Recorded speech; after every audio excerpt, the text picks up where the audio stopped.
మీకు తెలుసా? భారతదేశంలోని అత్యంత పురాతనమైన హిందూ దేవాలయం ఏది?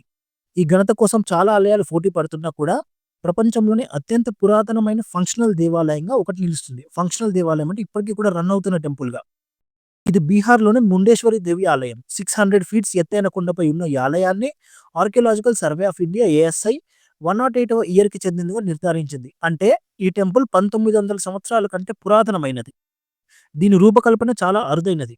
ఇది 8 ముఖాలు ఆకారంలో ఉన్న ఆలయం. ఇది నగర శైలి వాస్తుశిల్పానికి తొలి ఉదాహరణలో ఒకటి. ఇది శివుడు మరియు శక్తిదేవి ఇద్దరికీ అంకితం చేయబడిన ఒక ప్రత్యేకమైనది.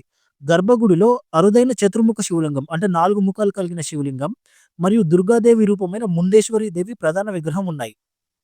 కానీ ఈ ఆలయంలో అత్యంత ఆసక్తికరమైన ఆచారం ఏంటంటే రక్తపాతం లేని బలి. ఒక మేకను దేవత ముందుకు తీసుకువచ్చి చంపడానికి బదులుగా పూజారి మంత్రాలు చల్లి బియ్యం చల్లుతారు. ఆ మేక గాడి నిద్రలోకి జారుకున్నట్లు కనిపిస్తుంది. ఆపై దానిని మళ్ళీ మేల్కొల్పి స్వేచ్ఛగా వదిలేస్తారు. ఇది దేవత నైవేద్యాన్ని స్వీకరించిందని సూచిస్తుంది. 19 శతాబ్దాలకు పైగా ఈ ప్రదేశంలో పూజలు ఎప్పుడూ ఆగలేదు. దీనిపై మీ ఒపీనియన్ ఏంటో కామెంట్ చేయండి. వీడియోని లైక్ చేయండి. మీ ఫ్రెండ్స్‌తో షేర్ చేయండి. ఇలాంటి మోర్ ఇంట్రెస్టింగ్ వీడియోస్ కోసం ఛానెల్‌ని సబ్స్క్రైబ్ చేయండి.